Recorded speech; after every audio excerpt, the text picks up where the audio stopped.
And I think it is, right? Yes. Asteroid phase curves at Altamira Observatory. And we'll have a couple announcements just after Bob's done before we break for lunch. I'm up and running.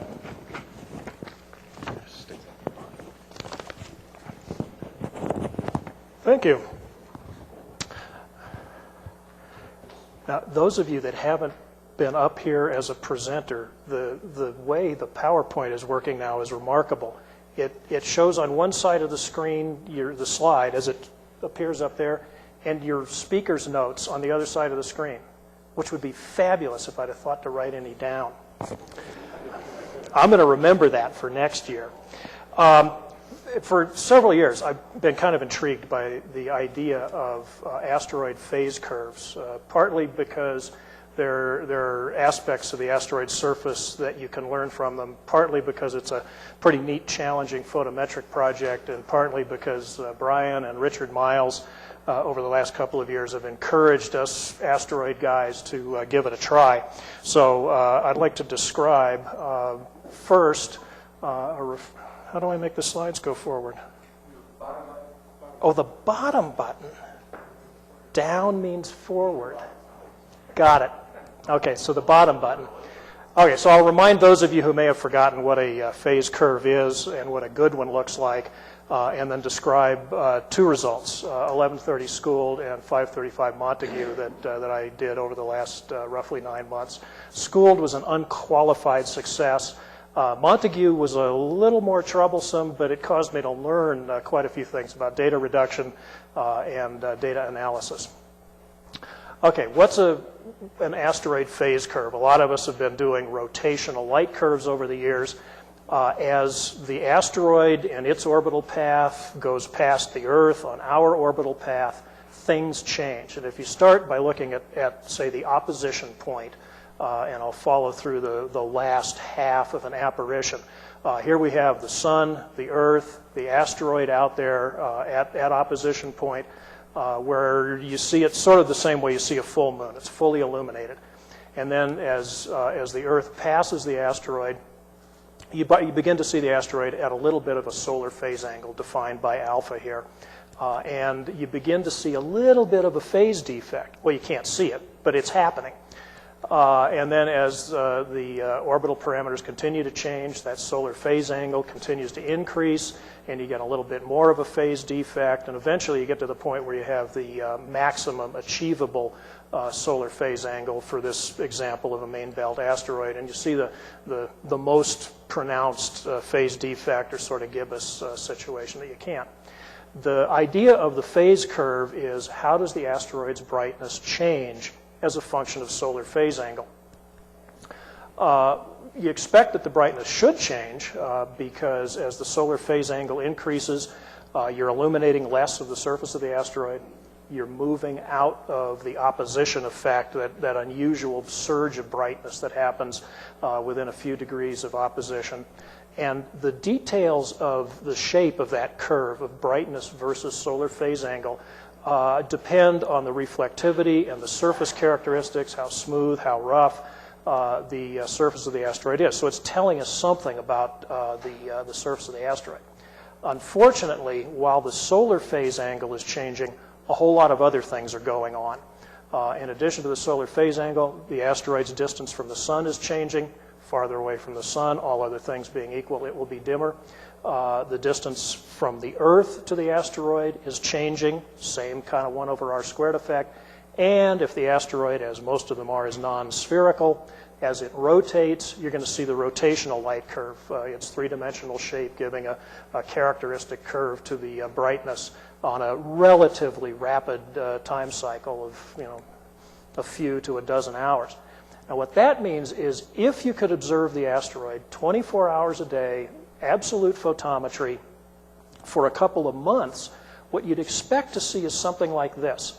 That rotational light curve, say a dozen hours or so period, moving up and down in brightness, but it's riding on top of that more stately change in brightness that's caused by solar phase angle, Earth distance, and sun distance changing, opposition being right there at the center of the plot.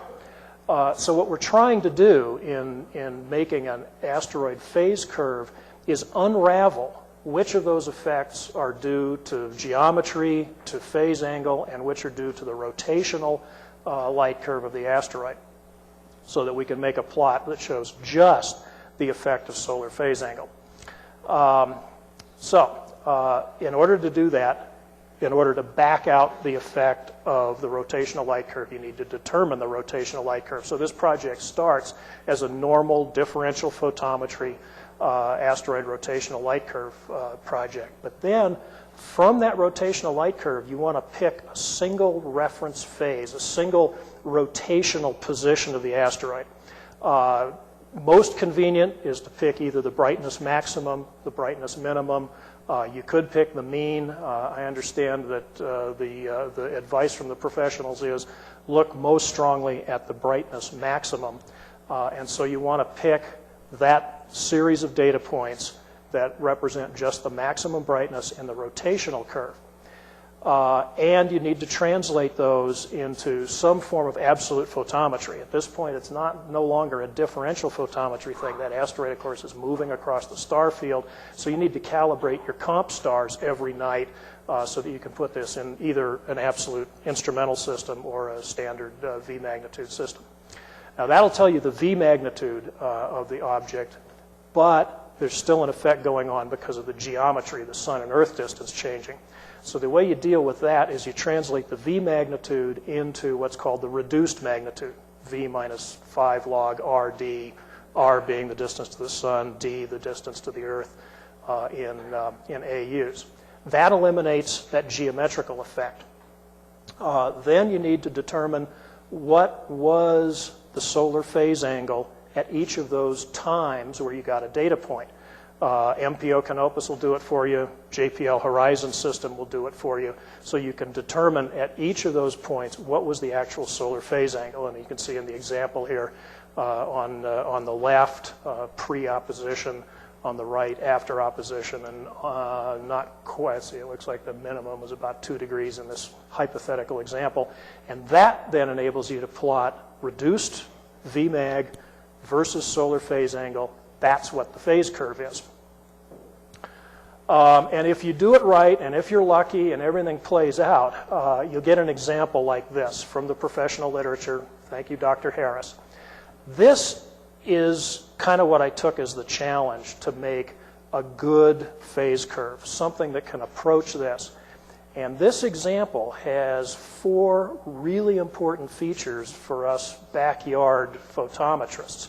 The first is very high accuracy. The data points, the error bars on those data points are barely larger than the data points themselves, about 5 millimags. The data goes all the way down practically to 0 solar phase angle. That's real important. The data extends out to very high solar phase angle, 20-odd degrees. That means that you're going to devote a dozen or more nights over 2 or 3 months to this single object. It's, I guess, a little more dynamic than the cataclysmic variable guys, but still, it's a long time devoting to a single asteroid. The other is during that period, from 0 solar phase to large solar phase angle, there are quite a few data points mapping out the shape of the curve, which those of you who have looked at the articles on such a thing, there's a characteristic equation that is used to approximately describe the shape of that curve. Getting the shape of the curve is kind of the goal of the project like this. You have to get down to the low solar phase angles so you know what the peak brightness is. You have to get out to high solar phase angles so that you know what the slope is out there at 20, 25, 30 degrees. And you have to map out a dozen or so data points in midstream. You devote a long period of time to this asteroid. First thing you do, as I mentioned, get a good rotational light curve. This is from my project on 1130 Schooled. Rotational light curve from 3 nights, near opposition. Nice curve. You see the Fourier fit coming out of MPO Canopus on there. Got this in the usual way. Differential photometry following the star of a couple of nights. Now, how do you calibrate from night to night? Those of you who've been through this know that you at somewhere near zenith, stop imaging tonight's field with the asteroid in it, go back to where it was last night, image those comp stars from last night back to tonight's field, and that allows you to link last night's comp stars to this night's comp stars. The other alternative is pick a really good, clear, stable night, sort of photometric, and you can use that as a way of doing absolute photometry on all of the fields of view in the project that you follow. That allows you to put your differential photometry onto an absolute photometric system, in this case on the instrumental system. Now that it's on an absolute brightness scale, you can pick that peak brightness at each of the observed maxima. On this particular night, we got 3 observed maxima. You can pick just the brightest point, its time, and its brightness. Of course, now you're at the risk of being corrupted by the noise that's in that data point. The other is use that Fourier fit as a way of kind of smoothing out the noise in the rotational light curve, and as is shown here, pick the time and brightness of the peak of the Fourier curve. That becomes one data point on the asteroid's phase curve. And you'll do that then for all of the peaks. And in the project I did, I also looked at the brightness minima and did a phase curve on those. Here's an example. You know the time and brightness of that brightness peak. You go to JPL horizon system, you get the solar phase angle, the Earth and Sun distance, you do your calculations. That tells you the reduced magnitude at that point in time, and it becomes that point circled in green on the solar phase curve. So this is what 1130 Schooled looked like, mapping its complete phase curve from at the low end solar phase angle of 0.3 degrees out to not quite 20 degrees at the high solar phase angle end. Pretty nice coverage inside the curve. Both the light curve maximum and the light curve minimum curves are well described by a slope parameter G of about 0.25. I was real happy with the result of this project. It's been published in the Minor Planet Bulletin, and so I moved on to my next target, 535 Montague. And as I mentioned, it presented some special challenges. That absolute photometry problem requires that in the course of the project you have a few good, clear, stable nights so you can calibrate your comp stars. Turns out in November, December, January of this year in the coastal plain of Orange County, there were none. So I couldn't calibrate the comp stars. The other thing, that nightly light curve on Schooled showed, and the example I showed, 3 light curve maxima in one night because its rotation period is less than 5 hours. Well, on this guy, the rotation period is over 10 hours, and what that means is on any given night, you may not get a maximum, you may not get a minimum, you may not get either in the rotational light curve, but particularly near zero solar phase angle, near opposition, those data points are at a real premium, so you don't want to throw out the night. The other thing is this Montague is one of those asteroids whose light curve, rotational light curve shape changes as it goes from opposition to fairly high solar phase angle. Now the good news is there are answers to all of these problems. The answer to the marginal conditions for linking my light curves was to go to another observatory. I did the differential photometry, all night runs for a couple of months in my backyard, and then through the courtesy of Ron Wadowski's Czech Mon Foundation, I used the Big Mac at the Czech Mon Observatory in the mountains of New Mexico, where the conditions are very, very nice. And they schedule this telescope out in 1-hour blocks. A couple of 2-hour sessions, I was able to get the transforms for that instrument in VNR and calibrate the comp stars that I was using on all of the nights that I had light curve data on in VNR, and thereby put the comp stars on the standard system. So that worked. Now, how do you deal with that long light curve period? Here's a typical night. The red is the data. The blue line is the Fourier fit of the total light curve that comes out of MPO Canopus. Barely caught one of the light curve maxima, did not catch a light curve minima. But I don't want to throw this night out because it's valuable data for the phase curve. How do you deal with that? The key lies in the Fourier fit to the complete rotational light curve. And the idea goes like this. You know what the light curve looks like. That's the line shown here. You've got some data points from a single night. If you match that Fourier fit up and down in Vmag to match your data points, that allows you then to use the Fourier curve to extrapolate to what the maximum, in this example, what the maximum brightness would have been had I been able to keep observing the asteroid if only the sun hadn't come up or the asteroid hadn't set.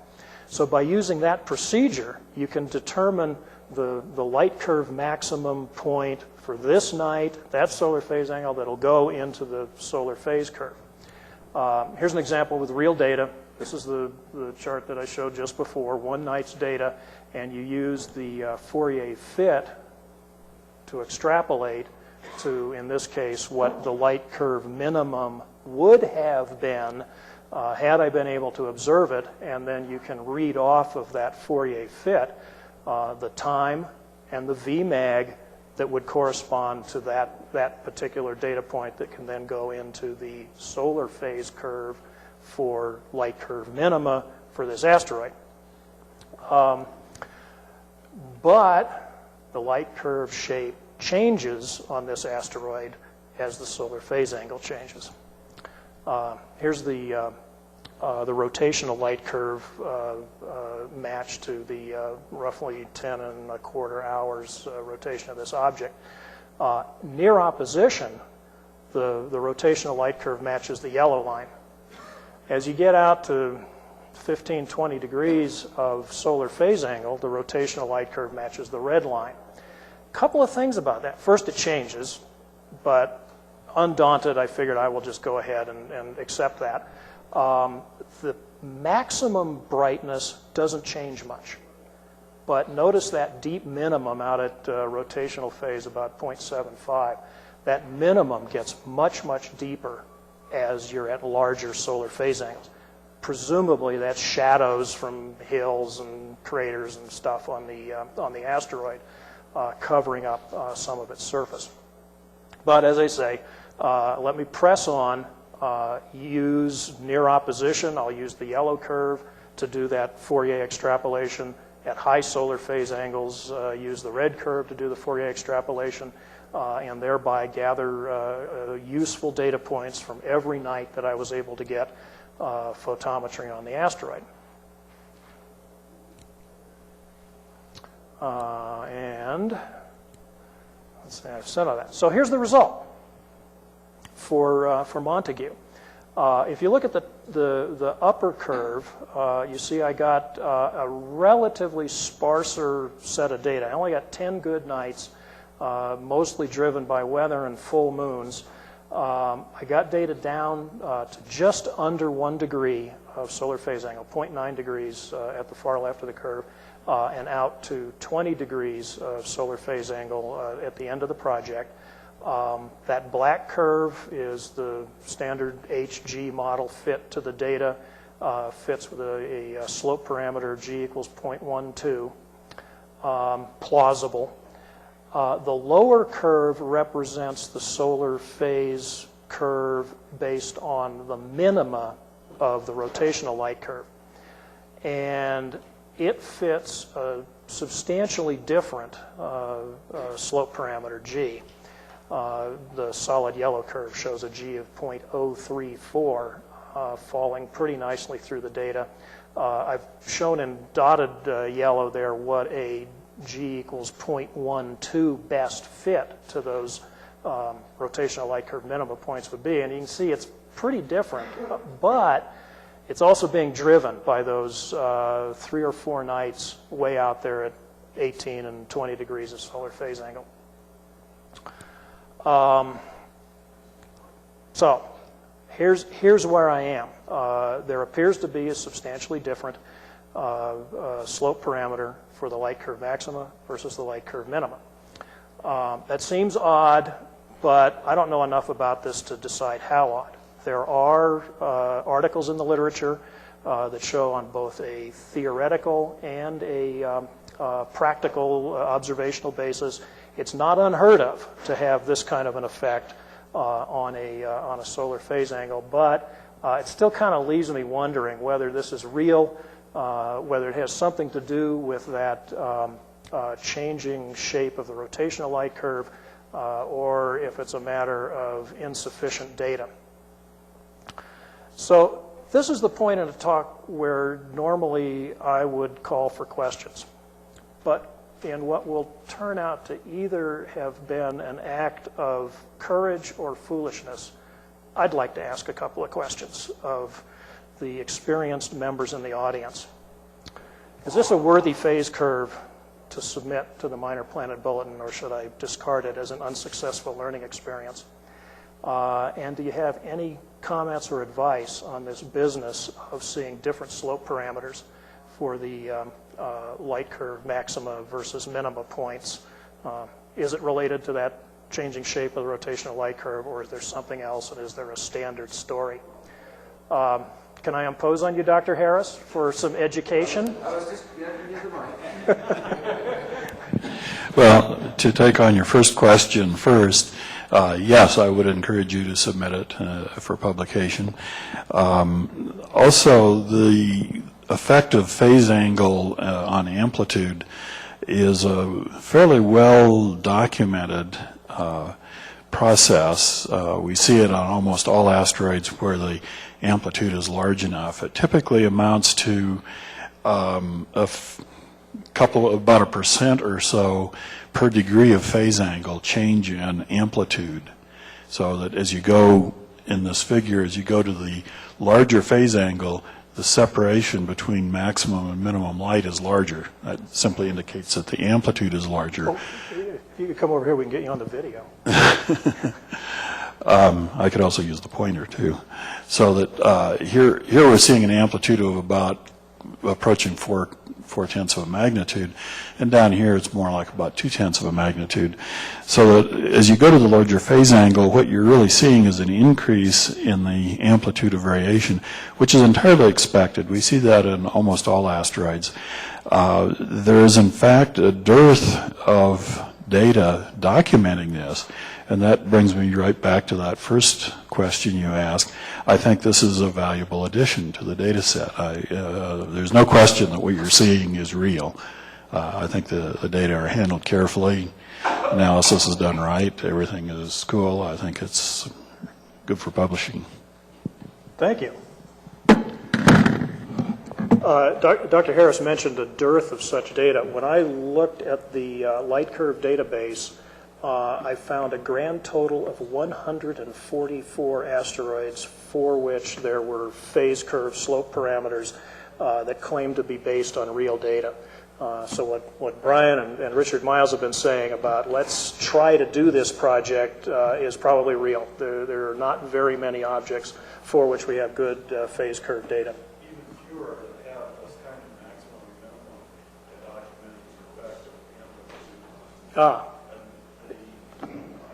Analysis is considered to be The paper that is considered to be the fundamental one that people still refer to document this or estimate the effect was published by Zapala and some co-authors in the 1980s. So it's getting about time we freshened this up with some new data. Let me also comment, if I've encouraged any of you to give this project a try, the need for very good photometric accuracy is not to be underestimated. I, on the Schooled project, averaged about 15 millimags throughout that project. Here it was a little worse, primarily, I think, because of the need to transform everything to the standard system, because of using the Checkmont Observatory instead of simply linking fields of view on my own instrumental system. But you're really shooting for 0.02, 0.01 class photometry, because there's not that much difference between the G values for typical asteroids. And in order to reliably say, this curve is a G 0.2 instead of a 0.1, you need very good accuracy over that whole range of the curve. So it's a really interesting and challenging photometric project. Two quick points. One, G depends on physical properties of the asteroid, its surface, and so on, and get away from the mic. So the value is not different. There is a fixed value for this asteroid. Oh, yes, for this asteroid. Right, so don't. Asteroid. Yeah, an asteroid's an asteroid, so don't think this is actually that the G value changes. It's how you measure the curve as to whether it's, what value you get. And the other thing is that Rick Benzel, who is very much into NEAs, is really hoping that folks will take up this project of doing H and G work, because if nothing else, H gives you the absolute magnitude, which gives you the approximate size. And if we're talking about NEAs and what the impact hazard is, we need to know the size accurately. And a good way to get that is, in part, is through the H value. So this is important work. This is where you can do some real science. Yeah, we're about out of time here, okay. so In that thank case, you very much. I won't call for questions.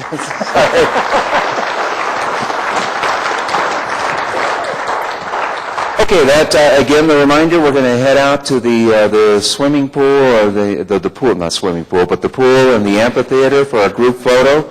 If you note, lunch is over at 1:30, and from 1:30 to 2, we have what we call poster sessions, meet and greet. We're still going to keep that, even though we don't have lots of posters, but please visit them and talk